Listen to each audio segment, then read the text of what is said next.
even if you don't have an idea, just send. I would like, for instance, I make an example, the Czech community.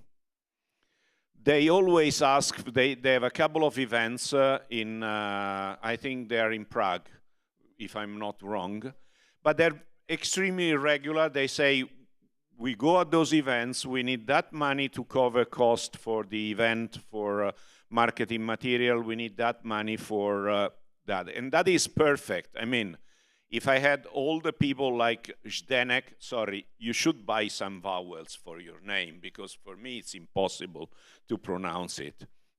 I can lend you some vowels, no problem, but so if everyone is like Zdenek, it would be wonderful, because we can really, on January 1st, we have the budget spreadsheet, and it is Czech community, that much is marketing, that much is community, and it's fantastic.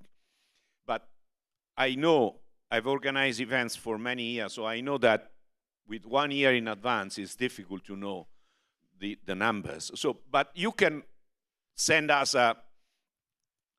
I would appreciate an email that says, I would like to organize a conference. Do you think that 3,000 euro is a reasonable amount for next year? And we can have an exchange of emails and agree on an amount. And then we have that amount on the budget. So the board, when the board approves the budget, there are numbers for communities which can be approved. Then you organize the event, okay, you don't organize it, or you organize in a different way. But at least we know that there is a budget, there is a figure, and we can manage it properly. Otherwise, the problem is that we have to chase you on the expenses, and at the end of the year we have to, to match the budget with the expenses, which is not always the right exercise. It would be better to have a budget and then to do the small adjustment that you do at the end of the year, not a complete a cosmetic rework of the budget. So if you have an idea, I think send us your request. Of course, if your request is unreasonable, the answer will be, sorry, we cannot give you 100,000 euro just to your community. Yes, you can organize 100 events, but maybe we should leave some money for the other communities as well. So let's do it a balanced exercise, but please do answer our emails. Please do answer them in due time. If you cannot answer that immediately with the numbers, just send an email that says, sorry, we are working on the budget, we are discussing our ideas, I will come back to you in 1 month. I will note on my to-do list, in 1 month, call them to know their budget. But at least you help me in chasing you in the right way. So please, let's work better together on the budget, because it has always been, not on the last 2 years, because it was impossible to organize stuff, but previously it was really a nightmare, believe me. And not because we want to have our life totally easy, but because we have to make a guess exercise for everything, which is not the best way. Then we have projects and tenders, 19%, and then other expenses. We have the infrastructure, of course. We have the registration of domains. There are a few, of course, we have a large infrastructure. We have to work. We have, I think we own a virtual machine. We own hardware somewhere, and therefore we have to take care of that. And but I would be really happy in increasing the travel budget and the local event budget, because that is what helps us to be a real community. I mean, we are a community. Talking with email is fantastic. Meeting on behind the screen is okay.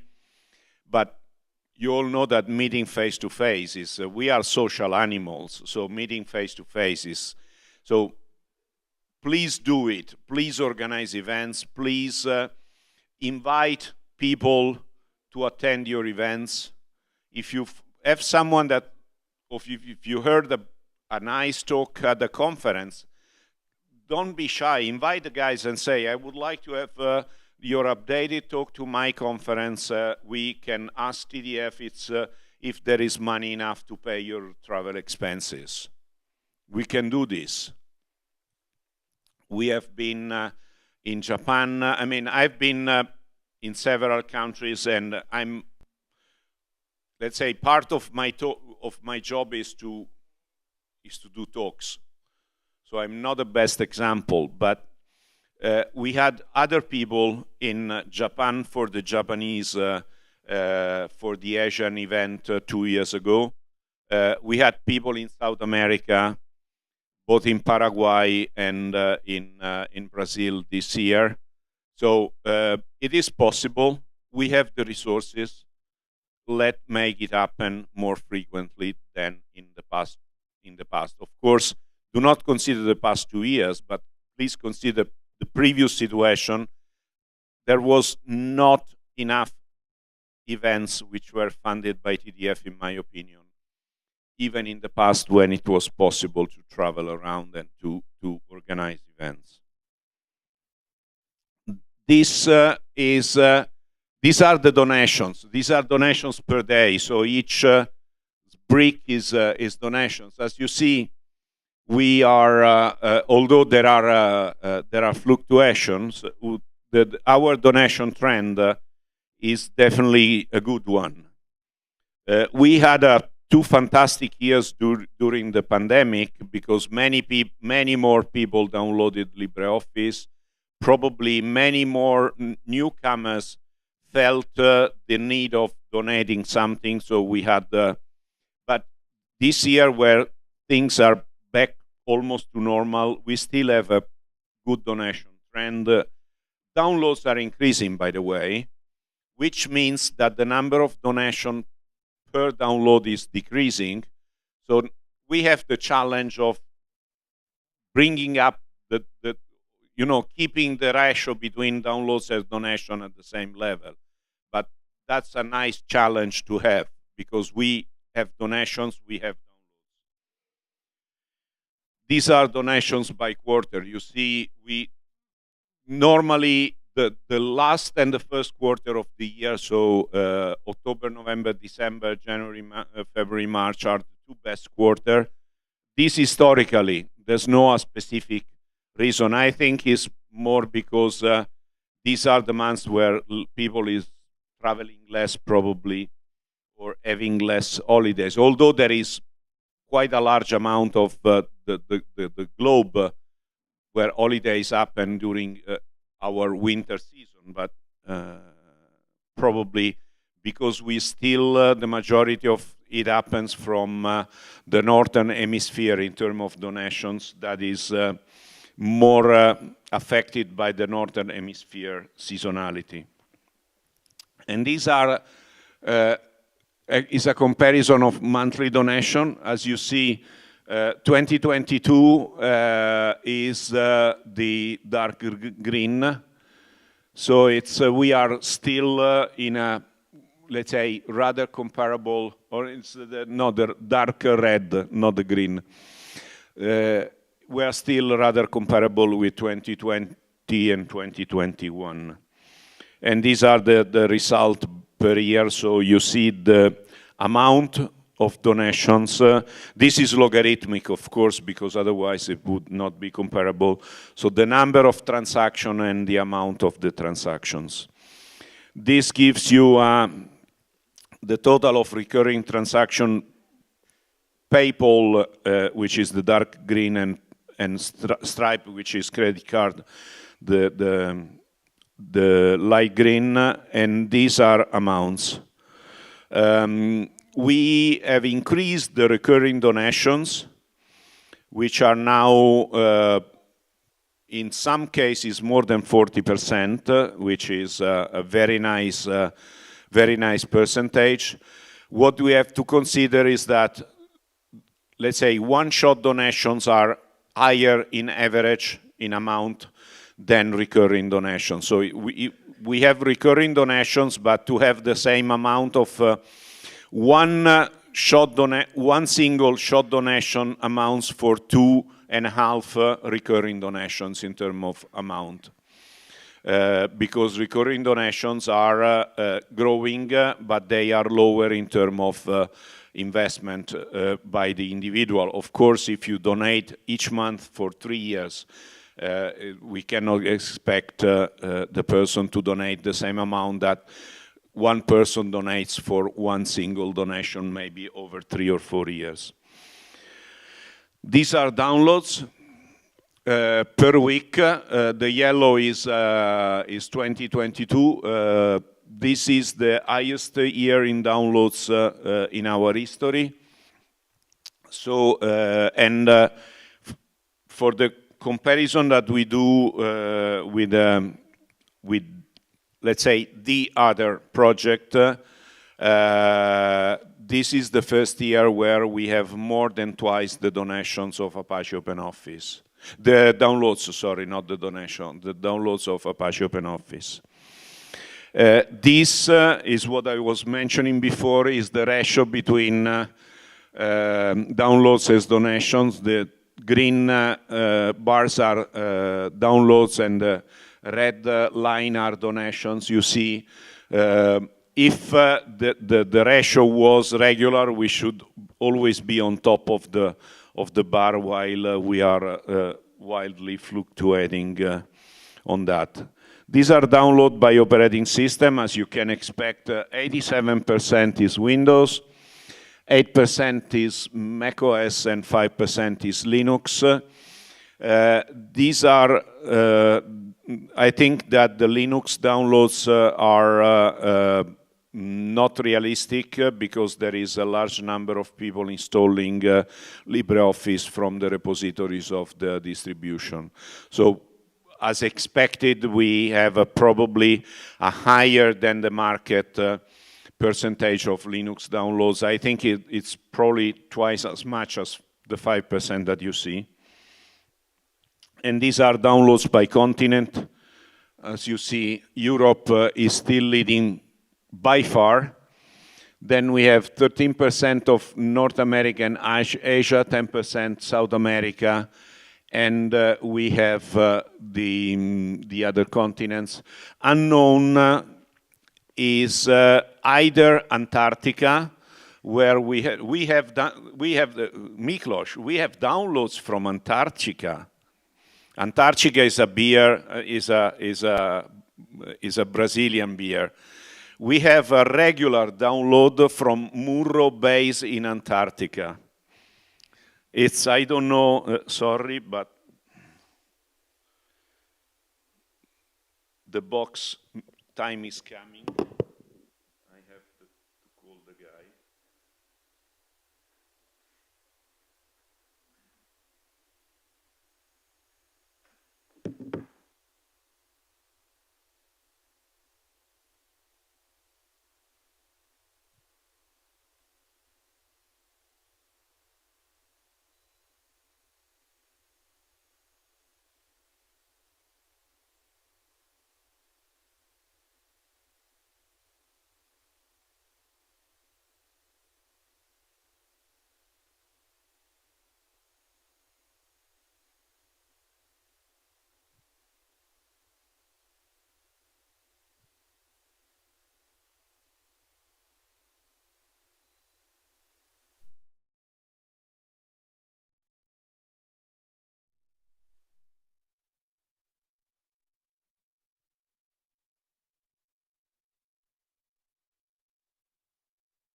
So it's funny because, as I was saying, we have a regular download from Murro base in Antarctica.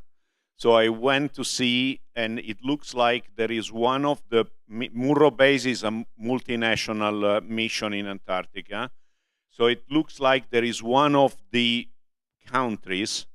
So because it's not just one download, there are 4 downloads for every version, regular. So when we announce the update, the day after, there are 4 downloads from Murro base in Antarctica. And I'm trying to find a kind of common email address of Murro base to write them and say, can you tell me who is downloading LibreOffice in your base? Because this is happening for 3 years now. So it's, and it's funny because it would be a fantastic story to have, LibreOffice used in a Murro base in Antarctica, because they are developed, they are researchers. So it's a qualified public, or a qualified number of users. It's not the normal user. They are people that is there for scientific research. It's a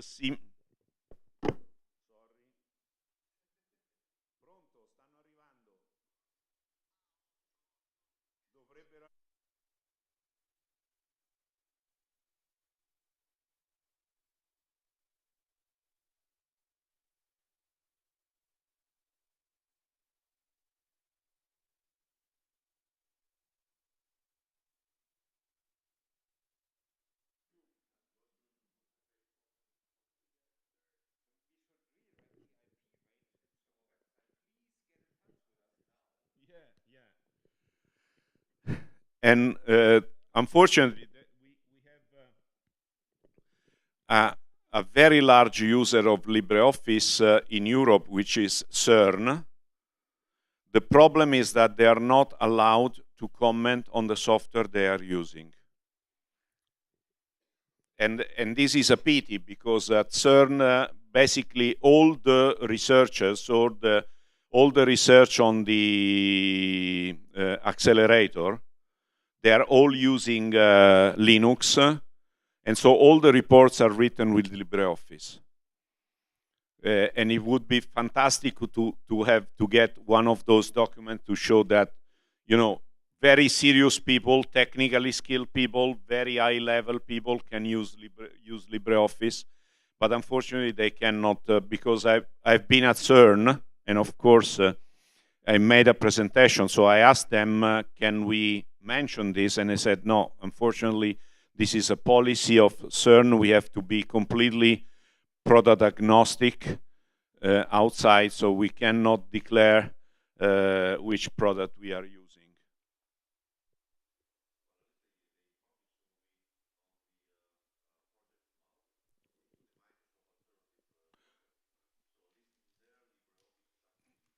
Yeah, but it's not like us writing it, because you have to get to the CERN website and dig into the CERN website, which is not exactly the same thing. Okay, and this is a map, just to confirm the situation. This is a map of visit to download page. You see we have Germany, France, and the States, Brazil, Italy, Spain, UK, Poland. We have Russia with a rather high number, India and China, and so the darker the gray, the higher the number of downloads. Russia has increased quite a lot. In comparison with the previous image that we had.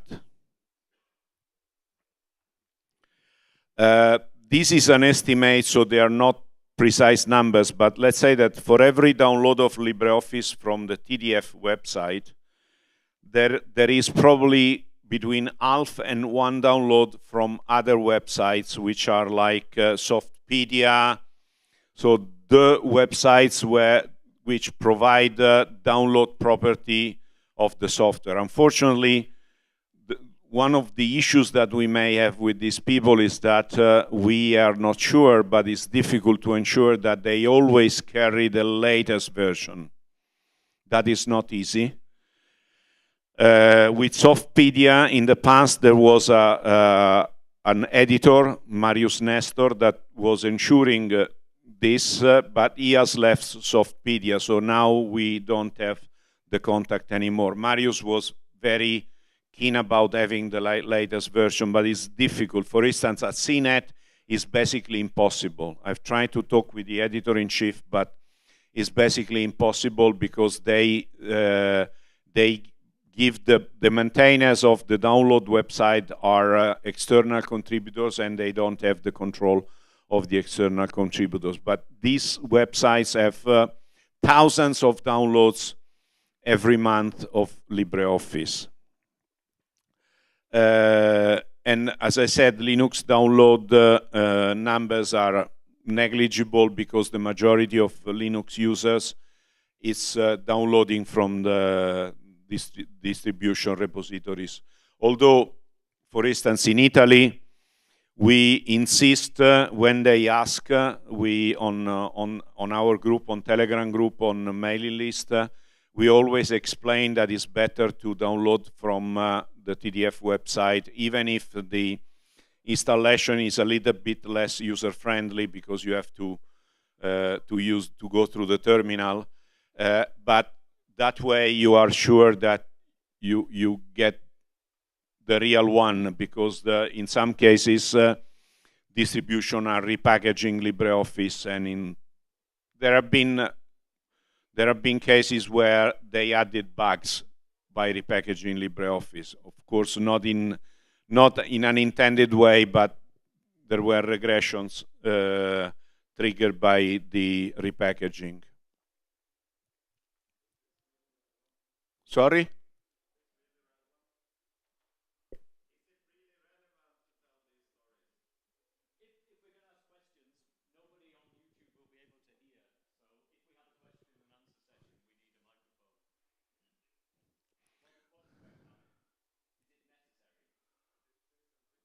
No, it's Göran.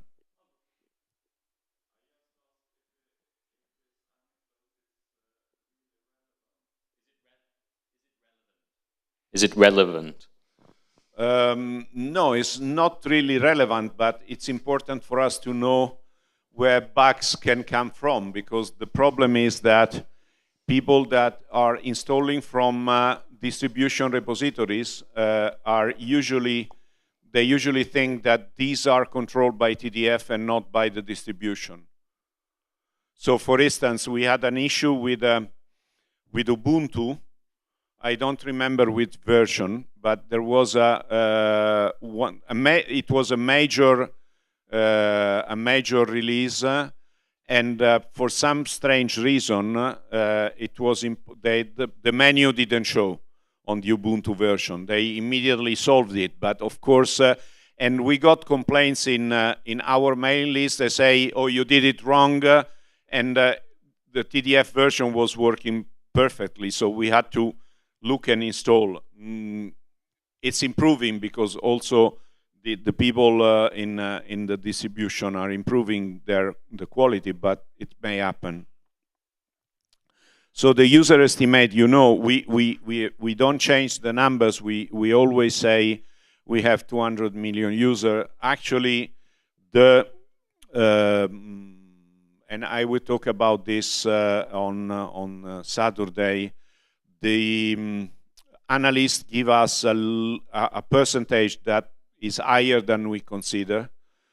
At the moment, they give us 12% not unique, which means that we of these 12% of the global number of users, a number is using only LibreOffice and a number is using LibreOffice and another. So the total of the Office suite gives more than 100% because people use more than one on their computer. There are many people that use maybe LibreOffice and Google Docs, and people that use LibreOffice and Office 365, and people that is using Microsoft Office and LibreOffice.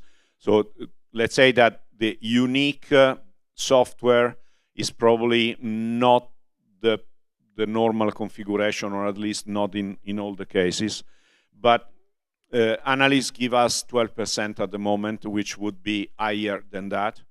But let's be conservative, because otherwise the risk is that people say, oh, you know, you're just giving numbers without any reasonable background. This is the development overview, Gerrit 2021. So it's not updated to today, it reflects the year 2021. Please remember that we have a dashboard that can be accessed by anyone any day. It's dashboard.documentfoundation.org. And you have the numbers up to the last minute every day. You can configure it, you can query, you can look at the numbers for a company, for a specific period of time. So you learn how to use it, because I think it provides an excellent overview on the state of the project. And this is Git. This is Bugzilla. Issues by status.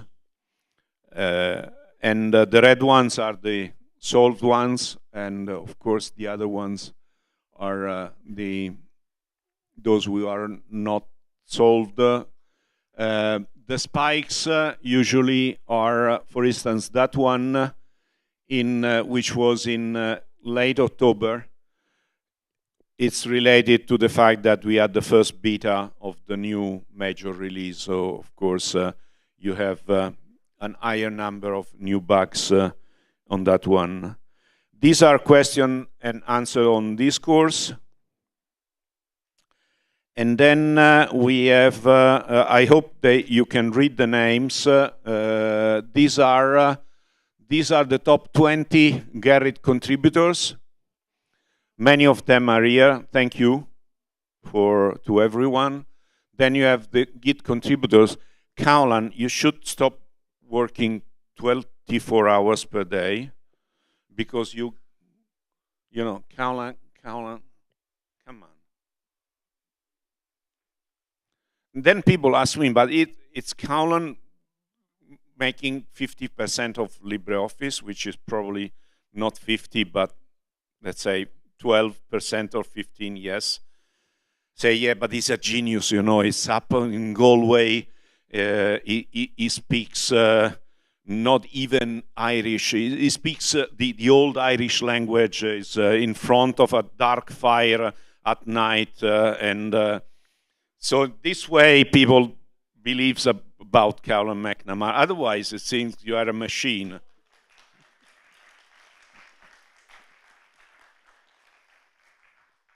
Then we have Bugzilla submitters and discourse answer.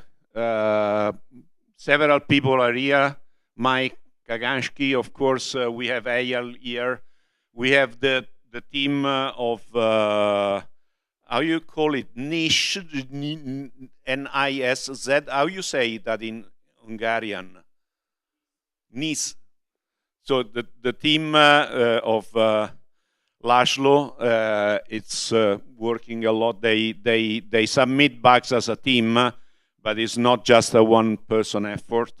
And you see Regina, Mike, Cisco, we have Aaron here, we have Olivier, Ilmari, and thank you to everyone, of course, because your contribution is what makes LibreOffice the good product that we have. These are the Weblate contribution, and I think that one of the things that we could do better is to promote the LibreOffice language advantage over any other software. So LibreOffice is the software that is localized in more language than any other software in the world. The closest one is, I think, Firefox with around 80 languages. We have almost 60 more. We have 40 released more and another 20 in the works. So talking about this, I think gives us a big advantage. Actually, last year, I've tried, I wrote to the Guinness World Record and say, how can we apply for the software that is available in more languages?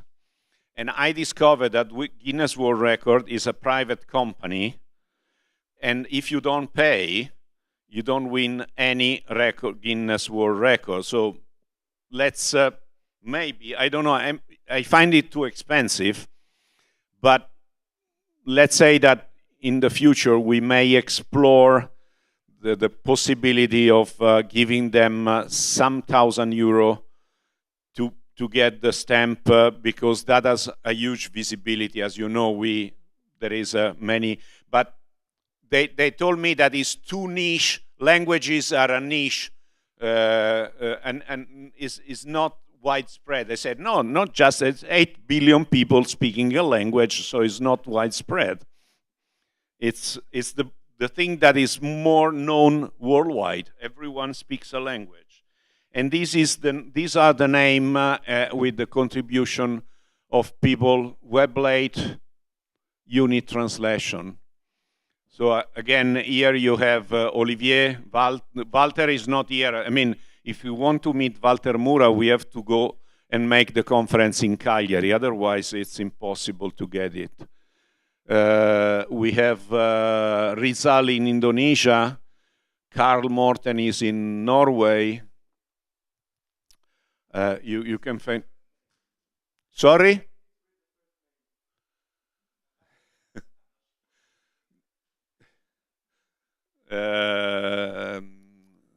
Mike can read it easily.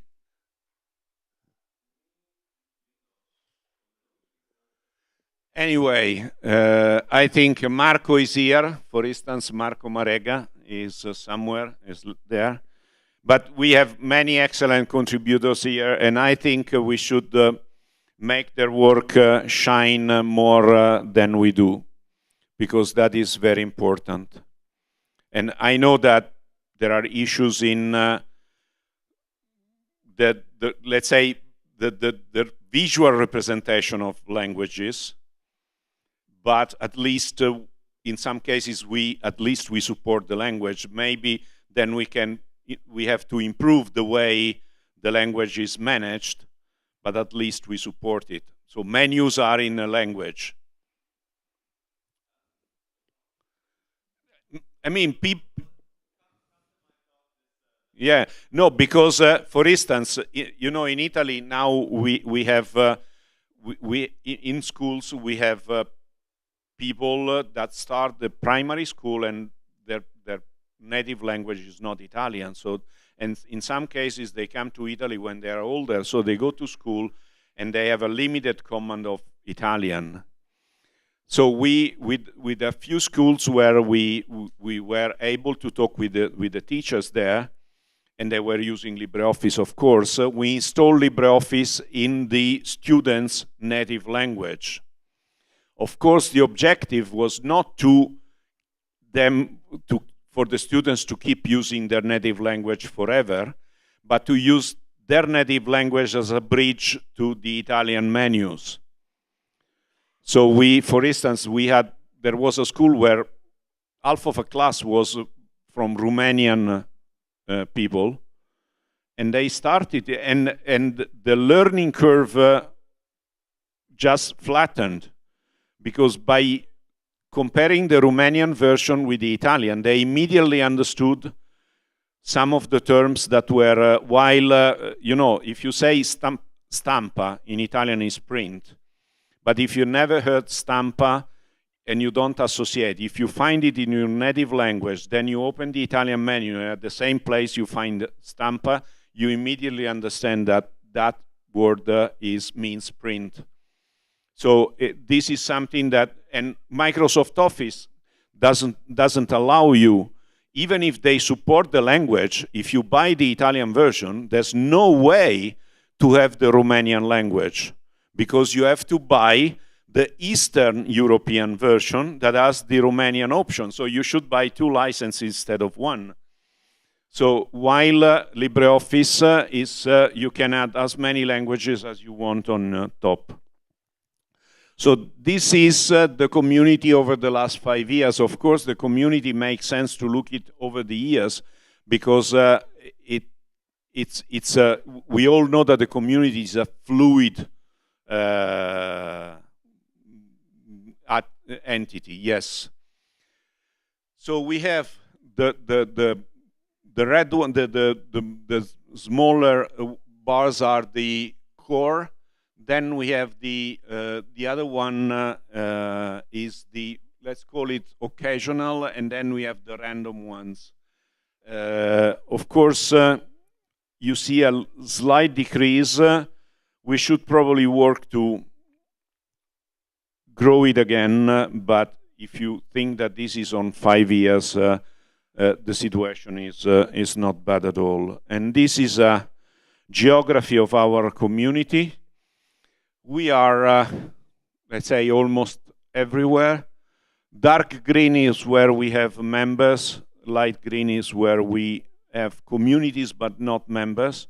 And white is where either we don't have information or we don't have anyone. I think we are doing pretty good. We can improve. And I think now it's time for lunch. Thank you. And see you later.